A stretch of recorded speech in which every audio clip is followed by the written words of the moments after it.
পাহাড়পুর নামে এক বনে ছিল অনেক পাখির বসবাস। সে বনে পাশাপাশি দুই পরিবারও বাস করত। একটা ছিল টোনার পরিবার এবং অন্যটি ছিল ময়ূরের পরিবার। টোনার পরিবারের অভাব অনটন লেগেই থাকতো, কিন্তু ময়ূরের কোনো অভাব অনটন ছিল না। ময়ূরের পরিবারের সবাই বেশ ভালোই দিন কাটাতে থাকে। টনি, আমি কাঠ কেটে আর কদিন এভাবে সংসার চালাবো?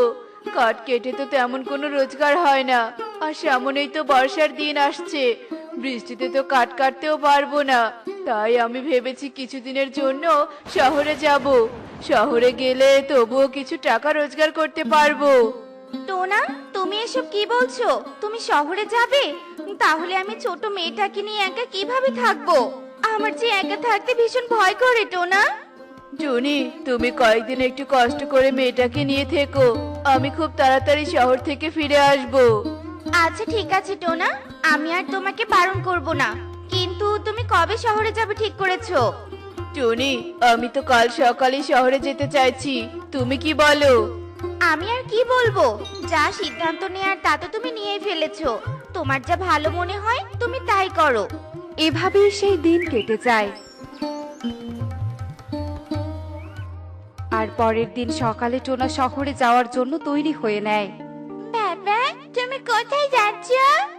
মারে, আমি শহরে যাচ্ছি, তুই তোর মায়ের সাথে সাবধানে থাকিস, আর তোর মা যা বলবে তাই করবি, কেমন? আচ্ছা ঠিক আছে বাবা, তুমি সাবধানে যেও, আর খুব তাড়াতাড়ি তুমি আমাদের কাছে ফিরে এসো, কেমন? আমি খুব তাড়াতাড়ি ফিরে আসার চেষ্টা করবো রে মা, তুই কোনো চিন্তা করিস না। এরপর টোনা শহরে চলে যায়, আর টুকি তার মা টুনিকে বলতে থাকে, মা, মা, বাবা তো শহরে চলে গেল, আর তুমিও তো তোমার কাজ নিয়ে ব্যস্ত। তাই বলি কি, আমি একটু বনে যাই খেলা করতে। আমার একা একা ঘরে থাকতে আর ভালোই লাগে না। তুই বনে যাবি? আচ্ছা ঠিক আছে, তুই বনে যা, কিন্তু তাড়াতাড়ি বাড়িতে ফিরে আসিস, একটুও যেন দেরি না হয়। মা, তুমি চিন্তা করো না তো, আমি একটুও দেরি করব না।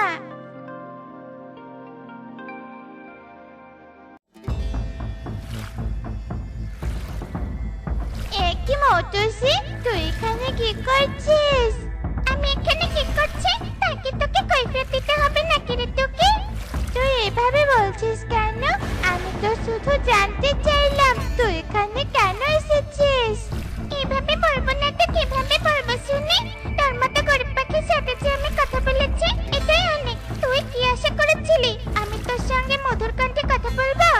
তুই একটু ধনী পাখি বলে আমি কিভাবে অপমান করছিস? তোর সাথে কথা বলে আমার ভুল হয়েছে, তোর সাথে আর কখনোই কথা বলবো না। তুই কথা না বললে আমার ভয় হয়ে গেছে। যা যা, আমার সামনে থেকে চলে যা তো, তোর মুখটাও আমি দেখতে চাই না। মৌটুসির এমন কথা শুনে টুকি অনেক কষ্ট পায়, আর মন খারাপ করে সেখান থেকে চলে যায়। আর এভাবেই 2 দিন কেটে যায়। আর একদিন রাতে আকাশে অনেক মেঘ করে, আর ঘন ঘন বিদ্যুৎ চমকাতে থাকে। মা, বাইরে আকাশে অনেক মেঘ করেছে, আমার তোমার প্রচন্ড ভয় করছে। মা, চলো না আমরা ময়ূরী মাসির ঘরে যাই, ওখানে সবাই একসঙ্গে থাকলে বেশি ভয় করবে না। হ্যাঁ রে মা, তুই ঠিক বলেছিস, চল আমরা তাড়াতাড়ি ময়ূরী দিদির ঘরে যাই। এ বনে তো ময়ূরী দিদি আর আমাদের পরিবারই একটু পাশাপাশি, আর অন্য পাখিদের পরিবার তো অনেক দূরে। তাই ময়ূরী দিদির ঘরে আমরা তাড়াতাড়ি যেতে পারবো, তাহলে আমাদের আর কোনো চিন্তা থাকবে না। এরপর টুনি তার মেয়ে টুকিকে নিয়ে ময়ূরের বাড়িতে চলে যায়, আর দরজা ধাক্কাতে থাকে। ময়ূরী দিদি, ও ময়ূরী দিদি, ময়ূরী দিদি একটু দরজাটা খুলে দাও, আমরা যে অনেক বড় বিপদে পড়ে তোমার বাড়িতে এসেছি। কি হয়েছে কি টনি, তুই এই রাতের বেলা এভাবে তো চিৎকার করছিস কেন? তুই কি আমাদের একটু শান্তি করে ঘুমাতেও দিবি না নাকি? ময়ূরী দিদি, বাইরে অনেক বজ্রপাত হচ্ছে, আর টোনাও বাড়িতে নেই। আমাদের মা মেয়ের ঘরে একা থাকতে প্রচন্ড ভয় করছে। দয়া করে তুমি আমাদের একটু তোমার ঘরে আশ্রয় দাও, বজ্রপাত কমে গেলেই আমরা ঘরে ফিরে যাব। তোরা কি ভেবেছিস তোদেরকে ঘরে আশ্রয় দিয়ে আমাদের ঘরটা আমরা নোংরা করব? কখনোই না, তোদেরকে আমরা ঘরে জায়গা দিতে পারবো না, তোরা এবার আসতে পারিস। হ্যাঁ টুনি, তোরা আমাদের বিশ্রাম নষ্ট না করে এখন এখান থেকে চলে যা তো দেখি। আমাদের এসব একদম সহ্য হচ্ছে না। ময়ূরী দিদি, দয়া করে আমাদেরকে কিছুক্ষণের জন্য তোমার ঘরে থাকতে দাও গো। আমাদের এভাবে ফিরিয়ে দিও না, ফিরিয়ে দিও না। শোন টুনি, আমাদের যা বলার আমি তোকে বলে দিয়েছি, তুই আর আমাকে বিরক্ত করিস না তো। এ কথা বলেই ময়ূরী টুনির মুখের উপরে দরজা বন্ধ করে দেয়। আর টুনি মন খারাপ করে তার মেয়ে টুকিকে নিয়ে নিজের ঘরে ফিরে আসে আর ভয়ে ভয়ে কোনো রকমের রাত কাটিয়ে দেয়। মা, আমি একটু বাইরে যাচ্ছি, কারণ সারা রাত বৃষ্টি হয়েছে, তাই পরিবেশটা অনেক সুন্দর লাগছে। আমি একটু বনের চারপাশটা দেখে আসি মা। আচ্ছা ঠিক আছে রে মা, যা, তবে তাড়াতাড়ি ফিরে আসিস। এরপর মৌটুসি বনে যায় আর এদিক ওদিক ঘুরে দেখতে থাকে।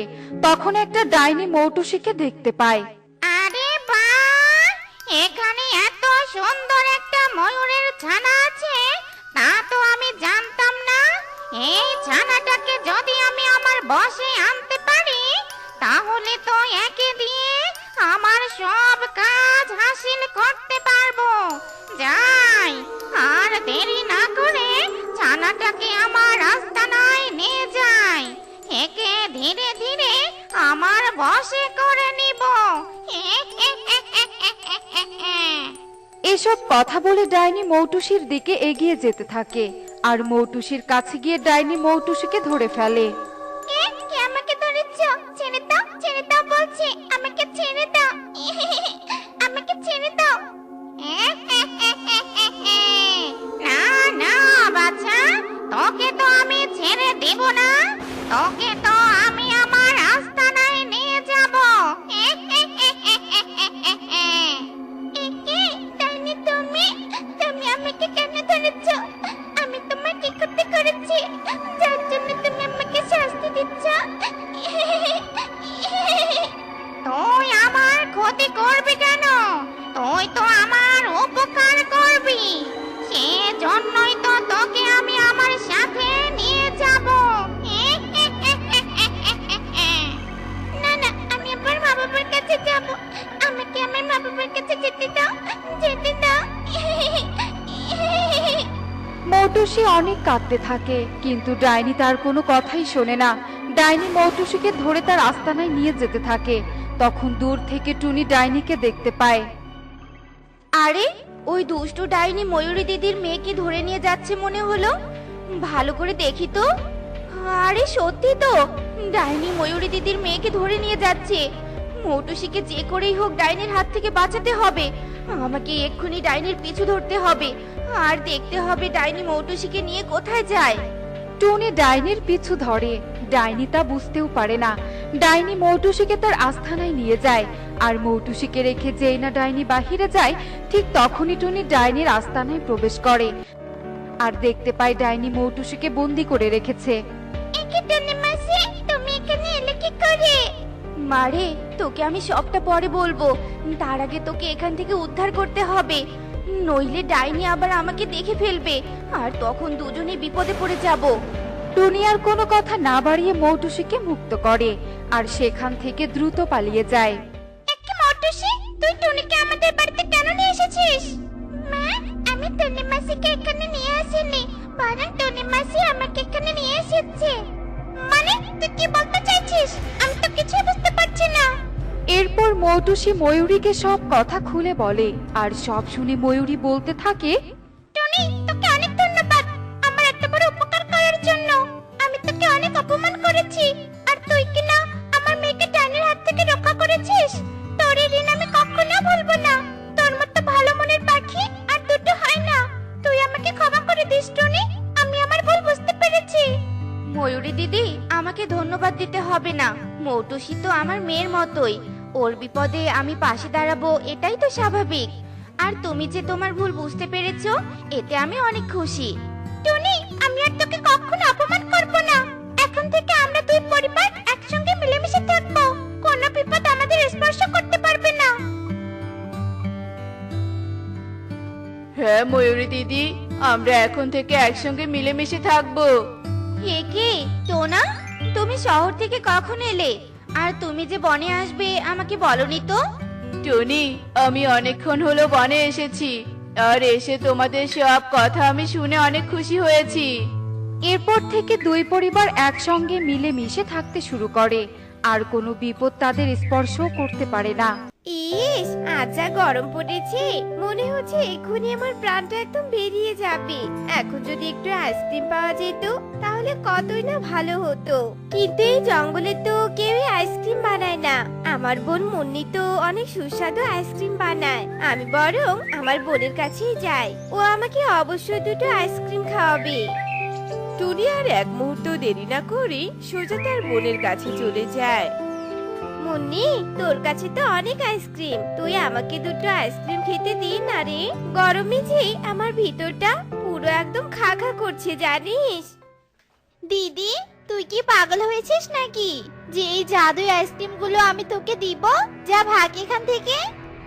দেখ মুন্নি, তুই কিন্তু এটা মোটেও ঠিক করছিস না। তোর এসব কর্মকাণ্ডের জন্য বাবার আত্মা অনেক কষ্ট পাচ্ছে রে। যে মারা গিয়েছে তার আবার কষ্ট? যা ভাগ তো এখান থেকে। ওসব ইমোশনাল কথাবার্তা তুই তোর কাছেই রাখ, আর আমাকে আমার মতো থাকতে দে।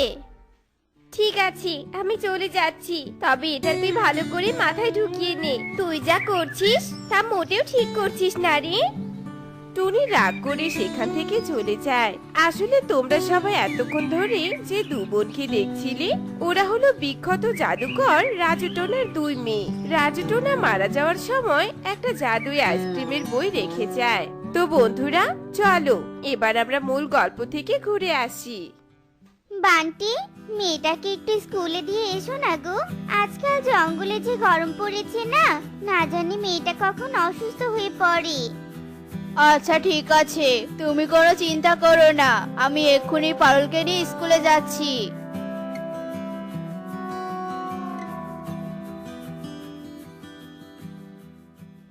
খুবই জল পিপাসা পেয়েছে আমার, কিন্তু আশেপাশে তো কোথাও জল নেই। নদীগুলো তো শুকিয়ে কাঠ হয়ে গেছে, কিন্তু আমি যে আর জলের কষ্ট একদম সহ্য করতে পারছি না। বাঘ জলের পিপাসায় কাতরাতে কাতরাতে মাটিতে লুটিয়ে পড়ে। আর তখনই সেই দিক দিয়ে সুখী পায়রা যাচ্ছিল। বাঘকে দেখে সুখী পায়রা সেখানে দৌড়ে আসে। বাঘ দিদি, কি হয়েছে তোমার? তুমি অমন করে কেন কাতরাচ্ছ? জল, জল, জল, আমাকে একটুখানি জল দে, নয়তো যে আমি বাঁচবো না। এখানে তো কোথাও জল নেই, তবে সামনেই মুন্নির বাড়ি, আমি এক্ষুনি ওর কাছ থেকে তোমার জন্য আইসক্রিম নিয়ে আসছি।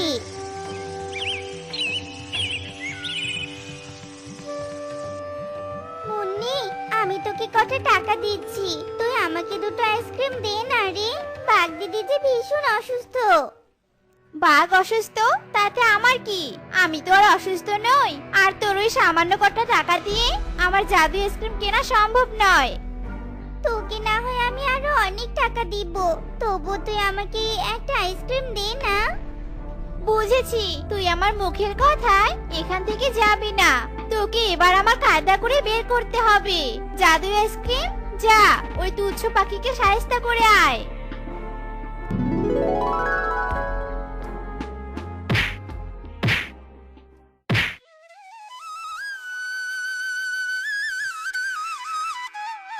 বাঘ দিদি, আমি তোমার শেষ রক্ষাটুকু হয়তো করতে পারলাম না, তুমি আমাকে মাফ করে দাও বাঘ দিদি। আমি তোদের সব কথা শুনেছি, তোরা দুজন একটু অপেক্ষা কর, আমি মাটি খুঁড়ে তোদের জন্য জল নিয়ে আসছি।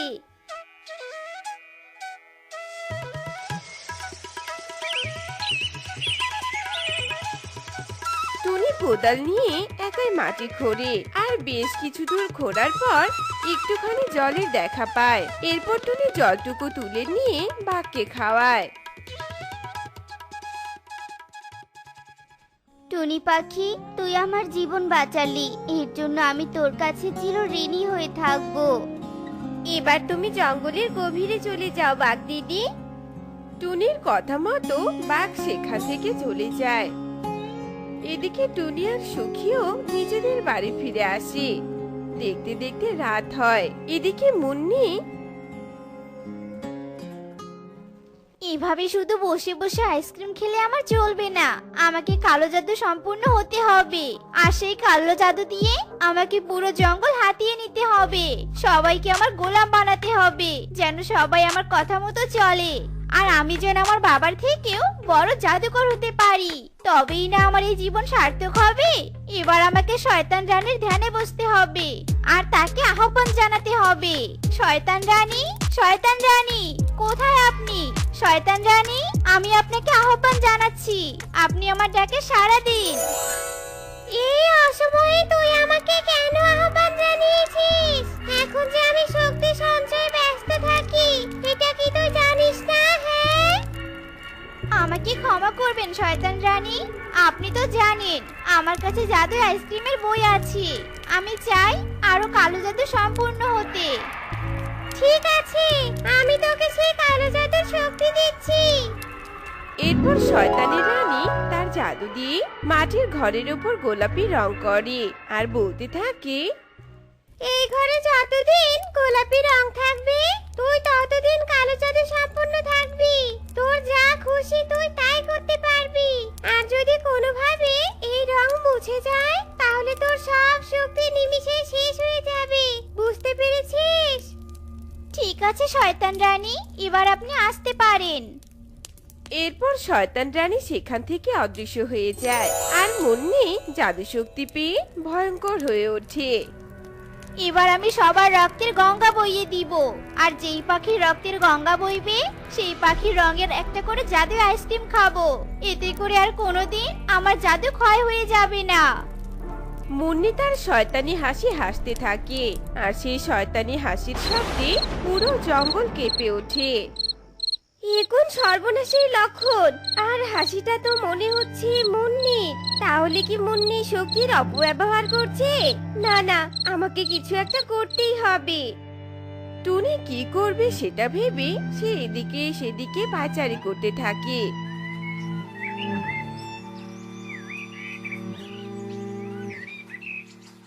এদিকে মুন্নি পাখি ধরে নিয়ে যাওয়ার জন্য জঙ্গলে চলে আসে। এখানে তো অনেক পাখি, কিন্তু আজ আমার কালো রঙের আইসক্রিম খেতে ইচ্ছে করছে। আমি আজ শালিককে ধরে নিয়ে যাই।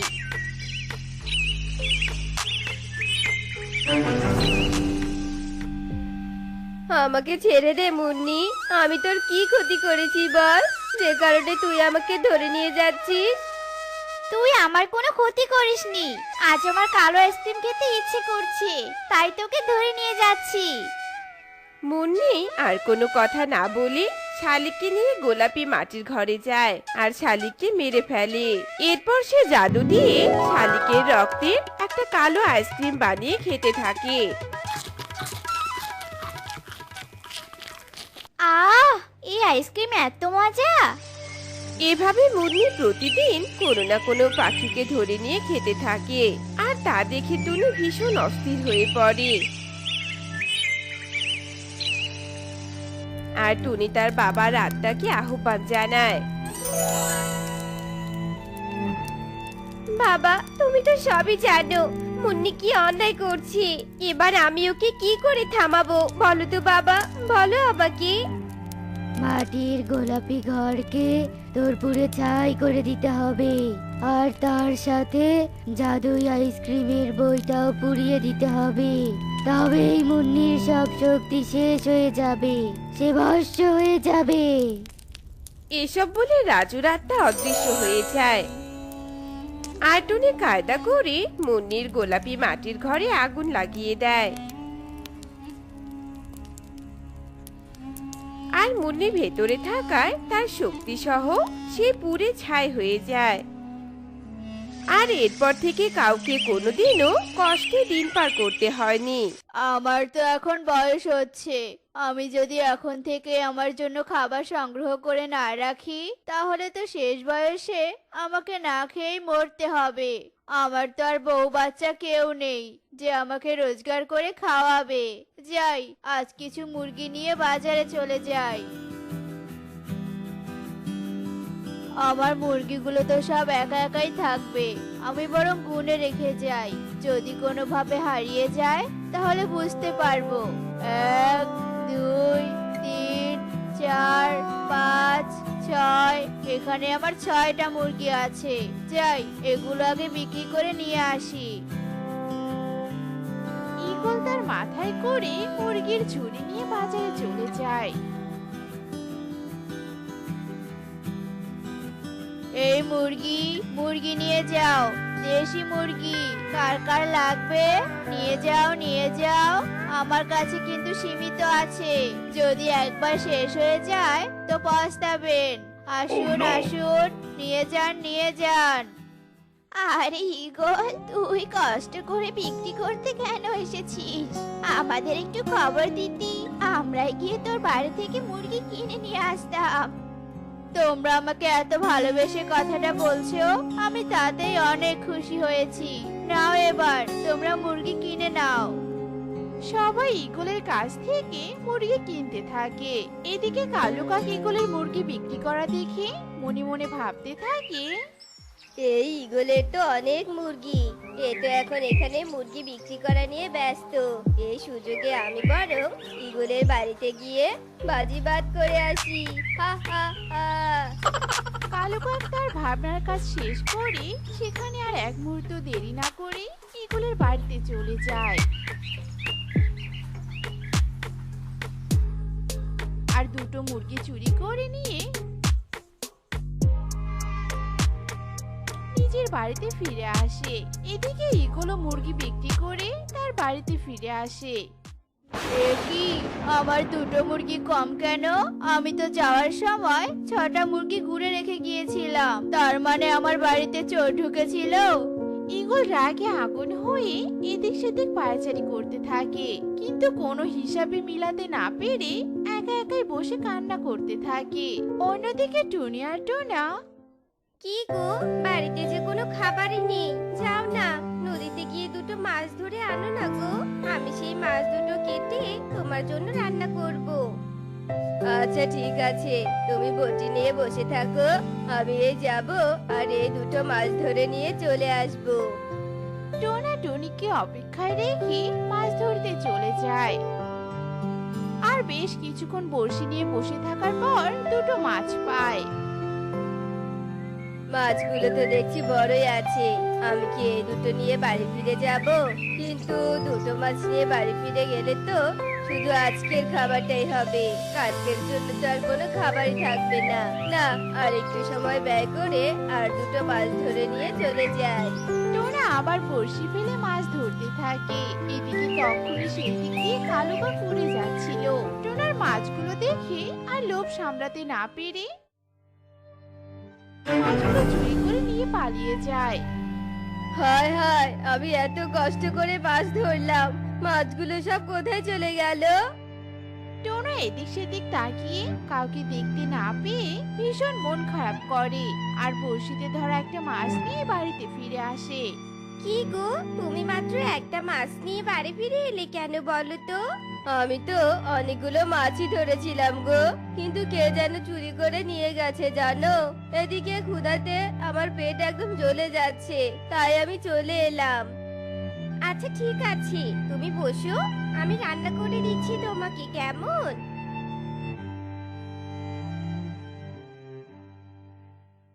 টুনি টোনার জন্য রান্না করতে থাকে। এরপর দেখতে দেখতে রাত হয়ে আসে আর রাত পেরিয়ে ভোরও হয়ে আসে। এদিকে প্রতিদিনের মতো ঈগল আজও দুটো মুরগি নিয়ে বাইরে যায়। এদিকে কালু কাকু তার নিয়ম অনুযায়ী চুরি করতে থাকে। ঈগল তো আজ বাড়িতে নেই, এই সুযোগে আমি একটু ঈগলের বাড়িতে জিরিয়ে নেই। এই বলে কালু যেই না বিছানায় গিয়ে বসে অমনি ঈগল চলে আসে। ওরে কালু, তুই তাহলে আমার মুরগি চোর? দাঁড়া, আজ তোকে আমি দেখাচ্ছি মজা। ওরে বাবা রে কালু, তাড়াতাড়ি পালা এখান থেকে, নয়তো আজকে তুই রোস্ট হয়ে ঈগলের পেটে যাবি রে, পেটে যাবি, পালা। কালু কাক প্রাণীর ভয় দৌড়তে থাকে আর ঈগলও তার পিছু পিছু দৌড়াতে থাকে। এই থাম থাম বলছি, তুই আমার মুরগি চুরি করেছিস, আজ তো তোকে খেয়ে ছাড়বো আমি, দাঁড়া। এরপর কালু গায়ের জোরে দৌড়তে গিয়ে নদীর জলে পড়ে যায় আর অমনি ডুবে যায়। যাক, এই বেটা জলে ডুবে মরেছে। এখন আর আমার কোনো মুরগিও চুরি হবে না। এবার অন্তত একটু শান্তিতে থাকা যাবে। ঈগল মনের আনন্দে বাড়িতে ফিরে আসে। এদিকে কালু জলের নিচে গিয়ে বলতে থাকে, আরে আরে, আমি তো জলের তলায় শ্বাস নিতে পারছি, কিন্তু কেন নিতে পারছি? ওরে বাবা, আমি কি বেঁচে আছি নাকি স্বর্গে চলে এসেছি? আর তোমরা স্বর্গের কোণে পড়ি নাকি বলো তো? না, তুমি বেঁচে আছো। আসলে এটা হলো মায়াজাল, আর মায়াজালে কেউই মারা যায় না, তাই তুমি নিঃশ্বাস নিতে পারছো। হা হা হা, কি মজা কি মজা, আমি বেঁচে আছি। তুমি তো আমাদের দেখে ফেললে। তুমি যা চাও আমরা তোমাকে তাই দিব, কিন্তু জলের উপরে গিয়ে তুমি আমাদের অস্তিত্বের কথা কাউকে জানাবে না। জলপুরীর এমন কথা শুনে কালু মনে মনে ভাবতে থাকে, আরে বাহ, এটা অনেক ভালো অফার আমার জন্য। আমি যদি এখান থেকে অনেক টাকা পয়সা নিয়ে যাই, তাহলে আমাকে আর চুরি করতে হবে না। আমি ঈগলের থেকেও অনেক বড়লোক হয়ে যাবো তখন। আচ্ছা ঠিক আছে, আমি কাউকে বলবো না। তার বিনিময়ে আমাকে অনেক টাকা পয়সা দিতে হবে। এরপর জলপুরীর সাথে সাথে তাদের জাদু দিয়ে অনেকগুলো টাকা প্রকট করে। আর সেই টাকাগুলো নিয়ে কালু জলের উপরে চলে আসে। আমি এখন অনেক বড় লোক, কেউই আমার ধারে কাছে আসতে পারবে না।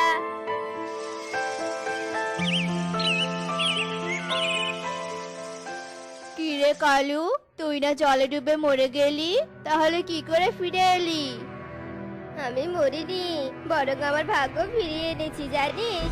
এখন যদি তুই আমার উপর কোনো কথা বলিস, তাহলে পুলিশকে টাকা খাইয়ে তোকে পুলিশে ধরিয়ে দিব বললাম। কালুর এমন অহংকারী কথা শুনে কেউই আর কালুর ফাঁদে আসে না। সবাই কালুর থেকে দূরে দূরে থাকে। হ্যাঁ, এত টাকা টাকা যে কত আনন্দের, সেটা কেউই বোঝে না আমি ছাড়া। কালু মনের সুখে টাকা খরচ করতে থাকে, আর এভাবে বেশ কয়েকদিন কেটে যায়, আর কালু টাকাও ফুরিয়ে যায়। না, এবার তো সব টাকাই শেষ হয়ে গেছে। আমাকে আর জঙ্গলে থাকলে চলবে না, আমাকে জলের উপরে ঘর বানিয়ে থাকতে হবে। যাই গিয়ে দেখি তো ওরা কিছু করতে পারে কিনা। কালু কাক লোভে পড়ে আবারও জলের তলায় যায়। এই শোনো, আমার সব টাকা পয়সা শেষ হয়ে গেছে। এবার আমাকে অনেক টাকা দাও তো, আর জলের উপর 3টি কলা বাড়ি বানিয়ে দাও। আর 3 কলা বাড়িতে অনেক অনেক সোনা দানা দিবে কিন্তু, যাতে করে আমার আর কোনো অভাব না থাকে। বুঝতে পেরেছো? কালুর এত লোভ দেখে জলপুরি মনে মনে ভাবতে থাকে, এত লোভ, এবার একে লোভের শাস্তি দিতেই হবে। ঠিক আছে, তুমি জলের উপরে যাও, সেখানে তুমি তোমার 3টি কলার বাড়ি দেখতে পাবে। কালু তাড়াতাড়ি জলের উপরে উঠে আসে, আর সেখানে 3টি কলার বাড়ি দেখতে পায়, আর তাতে অনেক সোনা দানা দেখে আনন্দে আত্মহারা হয়ে যায়। এদিকে জলপুরি এসব দেখে। 3 কলার বাড়ি, তোরা এক বাড়ি হয়ে সংকুচিত হয়ে যা, আর কালু কাকের প্রাণ নিয়ে নে। জলপুরের কথা মতো 3 কলার বাড়ি সংকুচিত হয়ে যায়, আর ঘরে চাপা পড়ে কালু কাকের মৃত্যু হয়। আরে, আজ তো আবার অনেক দেরি হয়ে গেল। যাই, তাড়াতাড়ি কাঠ কাটতে চলে যাই। আজ মনে হয় আর রান্না করাই হবে না। কাঠ কেটে এসে তারপর রান্না করব। এসব বলে টোনা কাঠ কাটার উদ্দেশ্যে রওনা দেয়। আর পথে টোনার সাথে কালু কাকের দেখা হয়। আরে কালু দাদা, তুমি কোথায় যাচ্ছ? আজ কাঠ কাটতে যাবে না? আমি তো কাঠ কাটতেই যাচ্ছি। না টোনা দাদা, আমি আজ কাঠ কাটতে যাব না। আমার আজ একটা কাজ আছে। তুমি যাও। সে কি, আমাকে তাহলে একাই যেতে হবে? আচ্ছা ঠিক আছে, কি আর করার। এসব বলে টোনা একাই কাঠ কাটতে চলে যায়, আর বনে গিয়ে কাঠ কাটতে থাকে। এমন সময় টোনার একটি আহত টুনি পাখির ওপর চোখ আটকে যায়। আরে, এই টুনি পাখিটা তো অনেক অসুস্থ, শরীর থেকে রক্ত ঝরছে। এক্ষুনি জড়িবুটি লাগিয়ে দিতে হবে, নয়তো এ তো মরেই যাবে। আমি বরং একে এক্ষুনি বাড়ি নিয়ে যাই। এইসব ভাবতে ভাবতে টোনা টুনিকে বাড়ি নিয়ে যায়, আর কিছু জড়িবুটি এনে টুনির আহত স্থানে লাগিয়ে দেয়। আপনি কোনো চিন্তা করবেন না, আমি জড়িবুটি লাগিয়ে দিয়েছি।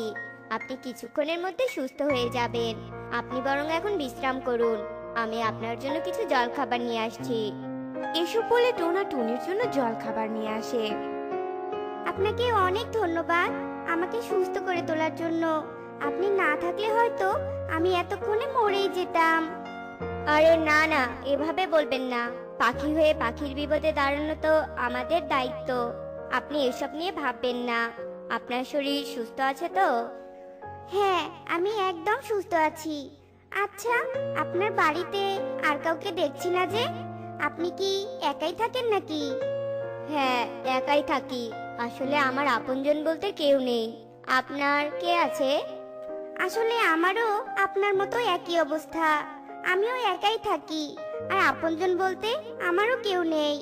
জঙ্গল দিয়ে একাই হাঁটছিলাম, আর আনমনে হাঁটতে গিয়ে একটা ডালের সাথে হোঁচট খেয়ে পায়ে অনেক ব্যথা পেয়েছি। এভাবেই টোনা টুনি অনেক গল্প করতে থাকে, আর তাদের মাঝে অনেক ভালো বন্ধুত্ব হয়। টুনি, আপনার যেহেতু কেউ নেই, তাই আপনি যতদিন সুস্থ না হচ্ছেন আপনি বরং এখানেই থাকুন। পরে না হয় একটা বাসা বানাবেন। ঠিক আছে, আপনি যেহেতু বলছেন তবে তাই হবে। এরপর টোনা তার নিজের ঘরে চলে যায়, আর এভাবেই কয়েকদিন কেটে যায়। আরে, আপনি আবার রান্না করছেন কেন? আমি এসে রান্না করতাম। সমস্যা নেই টোনা, আমি না হয় আজ একটু রান্না করলাম। চলুন, বাইরে তো অনেক চাঁদের আলো, আমরা না হয় আজ একটু চাঁদের আলোতে বসে খাই। এরপর টোনা টুনি চাঁদের আলোতে বসে খেতে থাকে, আর হঠাৎই টুনি একটি বড় পরীতে পরিণত হয়। এ দেখে তো টোনা বেশ অবাক হয়ে যায়। অবাক হবেন না টোনা, আসলে আমি একটা পরী।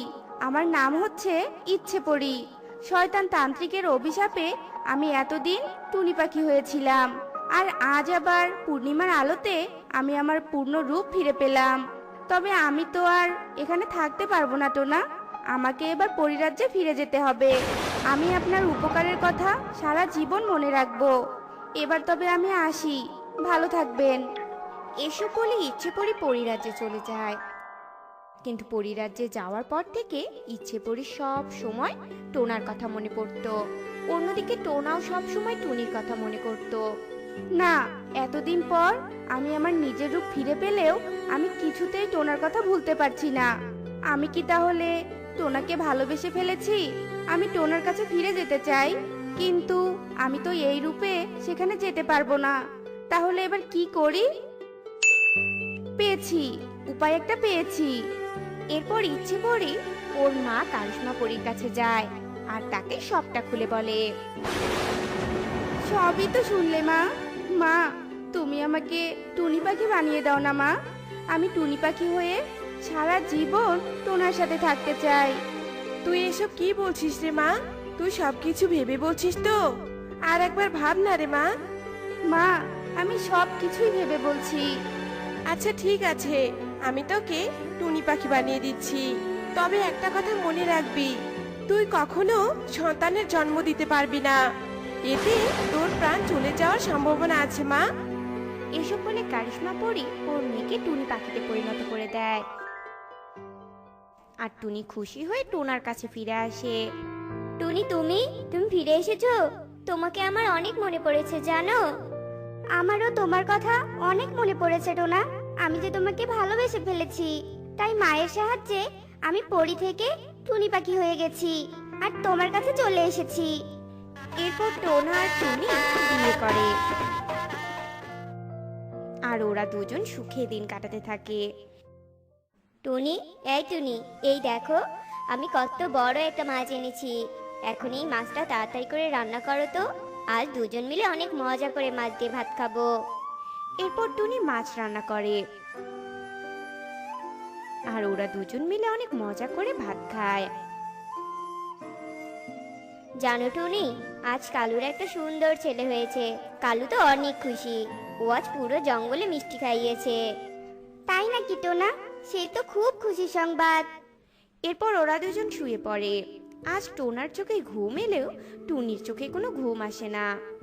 আমি জানি টোনা, তোমারও বাবা হতে ইচ্ছে করে, কিন্তু আমি যে নিরুপায়।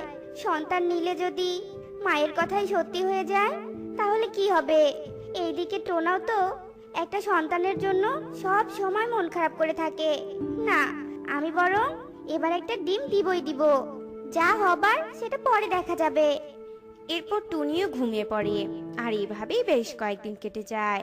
কদিন পর টুনি একটি সুন্দর ডিম দেয়। ডিম দেখে টোনা ভীষণ খুশি ছিল। টুনি, আজ আমি কতটা খুশি তোমাকে বলে বোঝাতে পারবো না। আমি বাবা হব এটা ভাবতেই অনেক আনন্দ হচ্ছে। কি হলো টুনি, তুমি খুশি হওনি? কেন খুশি হব না টোনা? আমিও তো অনেক খুশি হয়েছি। টুনি ডিম দিয়েও খুশি থাকতে পারছিল না। সব সময় টুনি চিন্তা করত আর ডিমে তা দিত। টুনি, আজকাল তোমাকে এত চিন্তিত দেখাচ্ছে কেন বলো তো? কই না তো টোনা, আমি তো একদম চিন্তা করি না। এভাবেই দিন কাটতে থাকে। টুনির ডিম ফুটে একটি সুন্দর মেয়েছানা বের হয়। কিন্তু টুনি অনেক অসুস্থ হয়ে যায়। কি হয়েছে টুনি, তুমি এমন করছো কেন? তোমার কি খুব কষ্ট হচ্ছে বলো? নিঃশ্বাস নিতে কষ্ট হচ্ছে? আমাকে বলো কি হয়েছে তোমার, কোথায় কষ্ট হচ্ছে?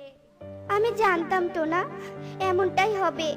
মা বলেছিল আমি যেহেতু পড়েছিলাম তাই আমি কখনো সন্তান জন্ম দিতে পারবো না টোনা। আর যদি কখনো সন্তান জন্ম দেই তাহলে আমার মৃত্যু হতে পারে। টুনি, তুমি এত বড় কথাটা আমার থেকে লুকিয়েছো কেন? তাহলে আমি কখনো বাবা হতে চাইতাম না। টুনি, এই টুনি, তোমার খুব কষ্ট হচ্ছে বলো? টুনি, তাকাও টুনি। টোনা এসব বলতে বলতে টুনি শেষ নিঃশ্বাস ত্যাগ করে। আর টোনা ওর মেয়েকে কাছে নিয়ে অনেক কান্না করতে থাকে।